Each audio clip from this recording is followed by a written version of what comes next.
Have you ever wondered what people actually ate at the first Thanksgiving? I have. I haven't, but... So so we found an article on today's episode of Stuff We Talk About. What is it people are supposed to actually eat at Thanksgiving if we're going to be historically accurate? And this is a touchy subject because every year you want to go to the store and you want to get your pumpkin pie, you want to bring your cranberry sauce, and there's always some smartass who wants to tell you, well, actually, people didn't eat that at Thanksgiving. Shellfish, actually. And it's not likely that they ate turkey, actually. Actually, it is like they ate turkey. Come on. Well, this is going to be a very strange argument.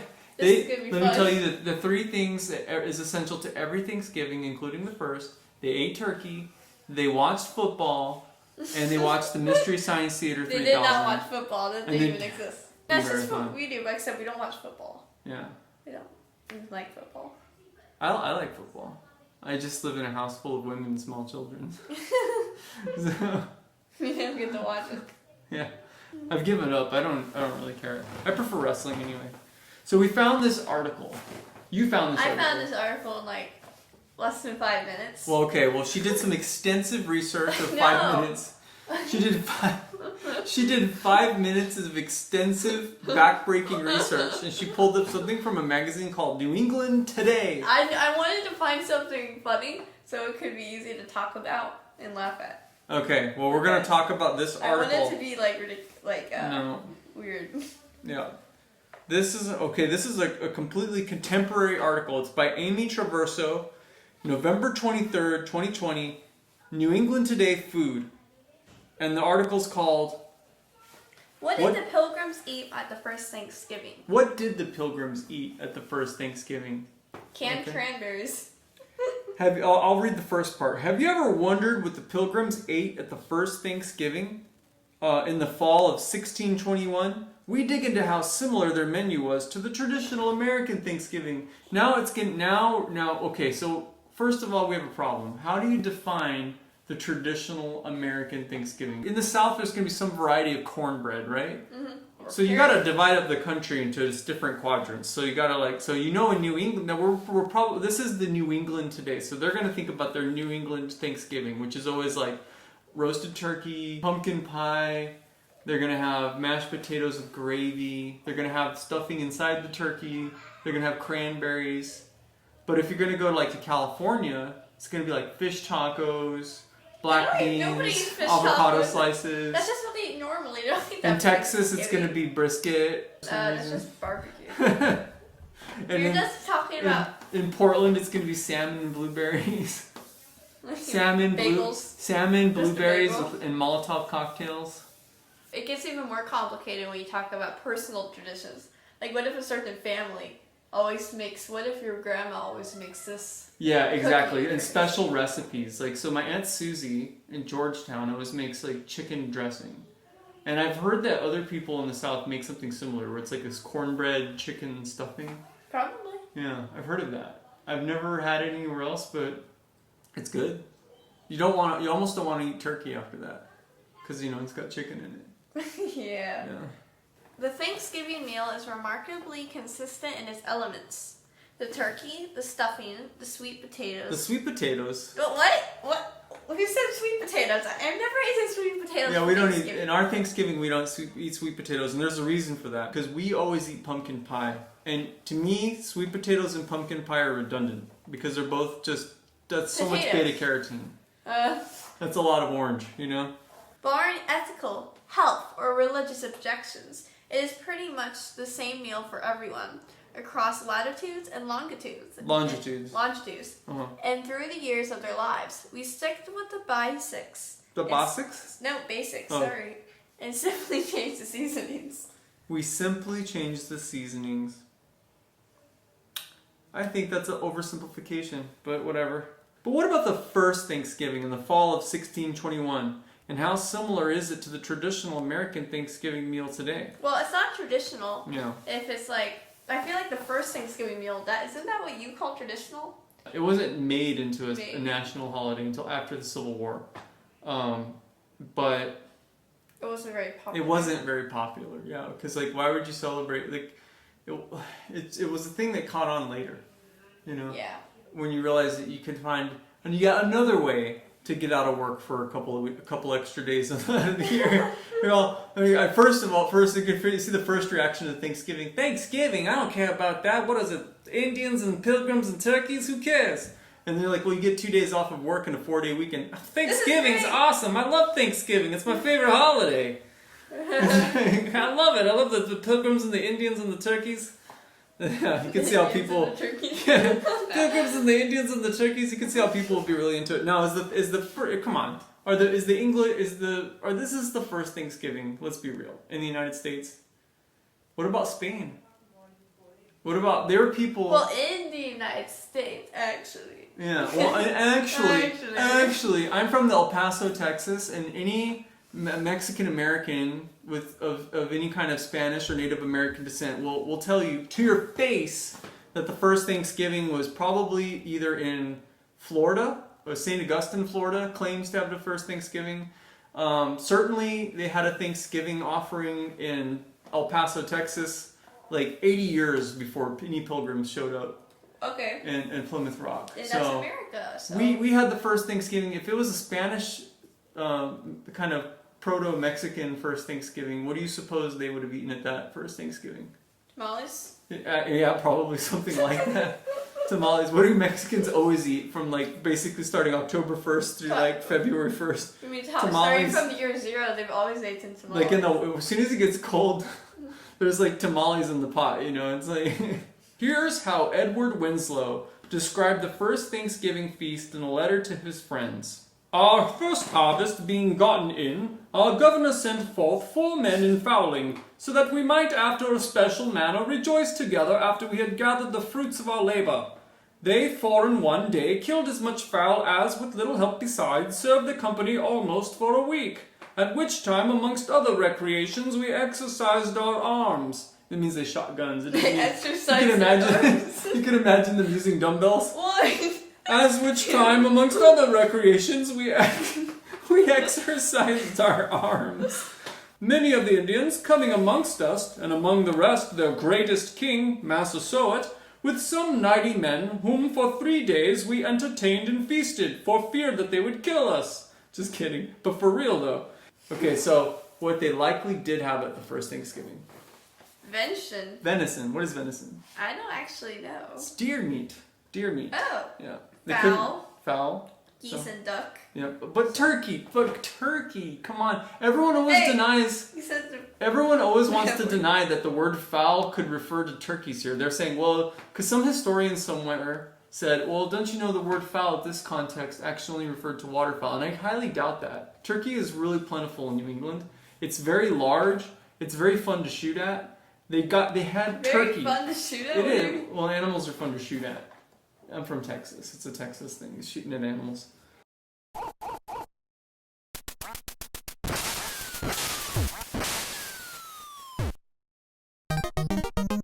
Geese and duck. Corn.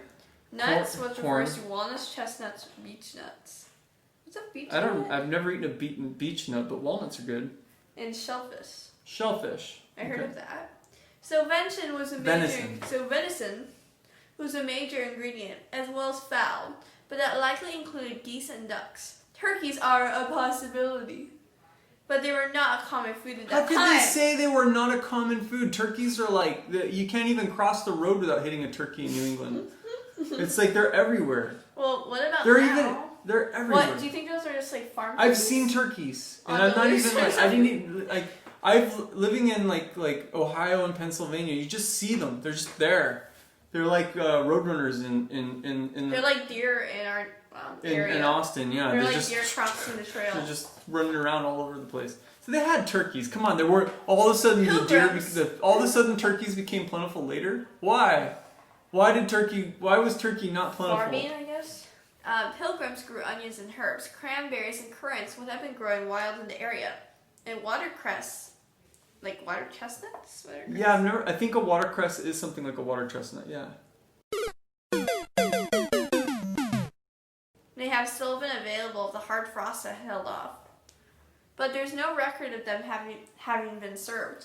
In fact, the meal was probably quite meat heavy. Well, that sounds right. That sounds like the proper Thanksgiving if I ever heard one. Yeah, it was a lot of meat. Likewise, walnuts, chestnuts, and beech nuts were abundant, as were sunchokes. Now they're just making stuff up. Now it's starting to sound like Pokemon.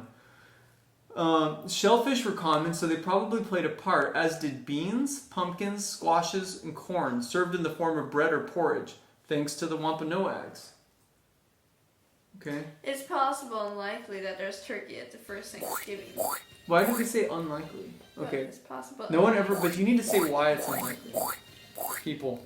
Just because they want to pop your bubble. Okay. The only reason these articles ever say it's unlikely that they ate turkey is so they could rub it in your face that you're wrong for eating turkey. Look, what they definitely did not have at the first Thanksgiving. Why did they put definitely like that? Yeah, well, because they definitely want to make sure that they ruin your Thanksgiving. All right, let's see how inauthentic our Thanksgiving is. A turkey centerpiece. Why? Check.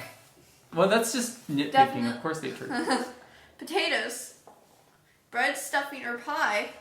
Right, wheat flour, Israel, sugar, Aunt Lena's green bean. Yeah, they didn't have wheat flour and they didn't have sugar. The sugar plantations weren't even a thing. Aunt Lena's green bean casserole. They're making fun of the American green bean casserole that people like to serve, where it's like they take a mushroom soup, fried French onions, and you somehow mix it with green beans. It's pretty good. It's very common casserole dish at Thanksgiving, but yeah, of course they didn't eat that. Of course they had Campbell's mushroom soup, but they wouldn't have had French onions because of the poor relationship between the English and the French at the time. So that's the only reason. They definitely did not have a turkey centerpiece.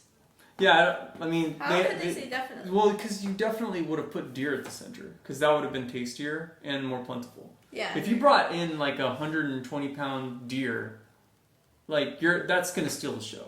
You bring that deer over your shoulder, like a badass that you are. You walk one over each shoulder, and you walk into camp and you say, "Hark, Adele! Hark!" You say, "Hark, brethren! I have found it, the deer wandering upon yonder wood, and now we shall eat of this bounty."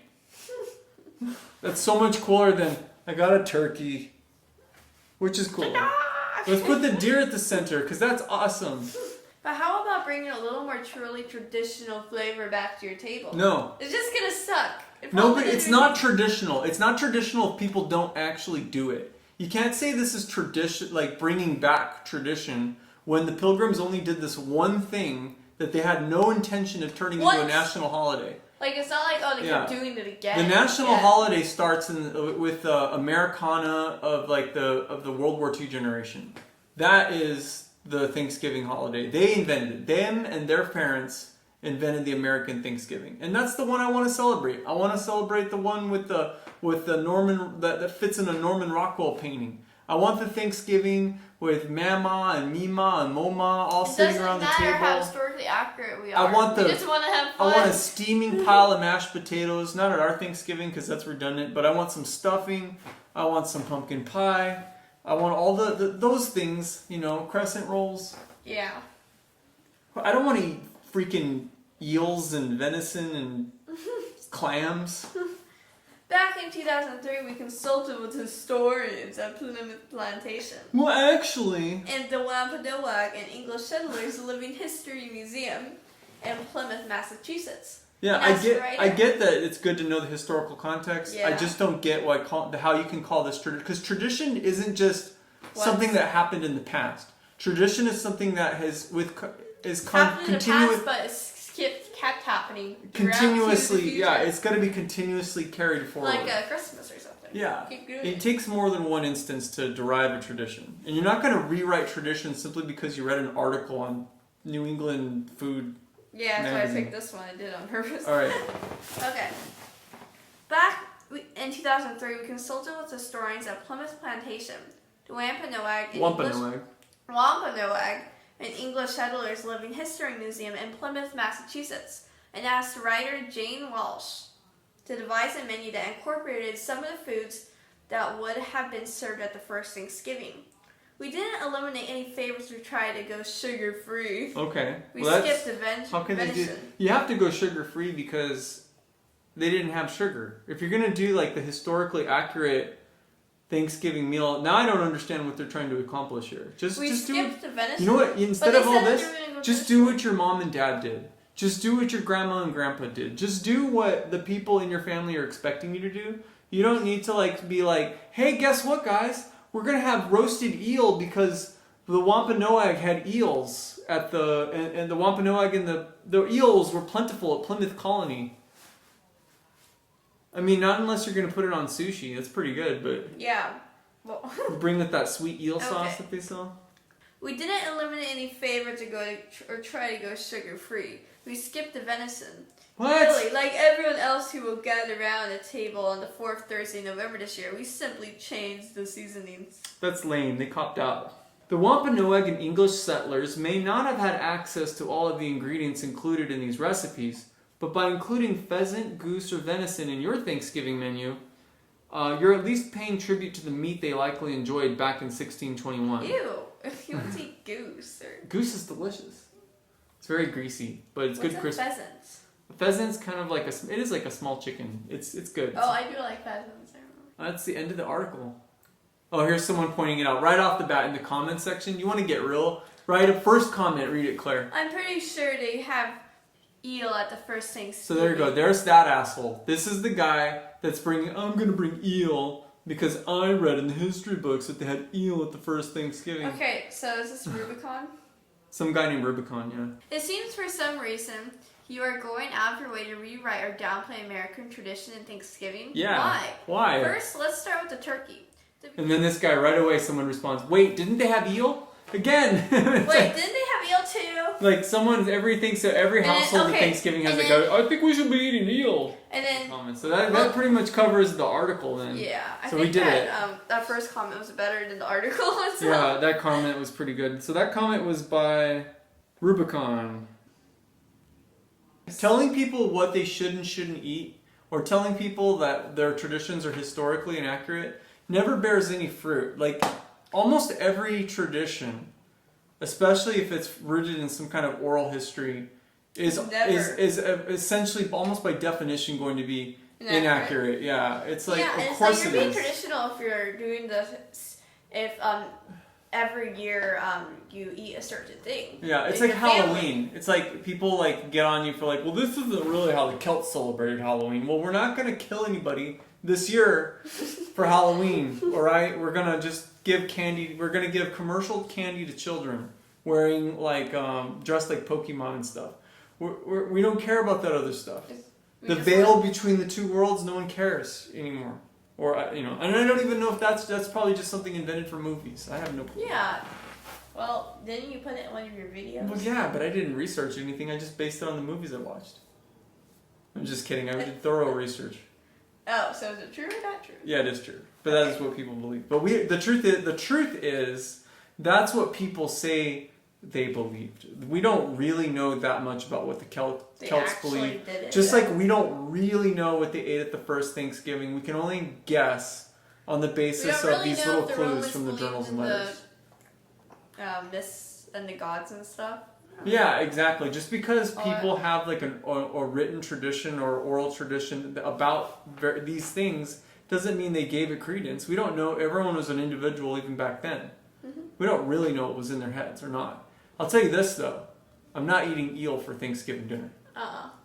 What do you want to eat for Thanksgiving this year? Since we're going grocery shopping tomorrow for we always eat turkey. Turkey. So we're gonna eat turkey. In contradistinction to the article, we will be having turkey this year, and I am not going to concede ever that turkey was somehow rare or unlikely. I'm like, why? Why would it have been unlikely? Wait, how do we know that the author or those experts that aren't going to eat turkey for this Thanksgiving with their families? Oh, they are. Everyone they is, are. Yeah. And they're not going to eat eel. They're not going to have venison. Although venison's good, it's not easy to come by. You can't really get.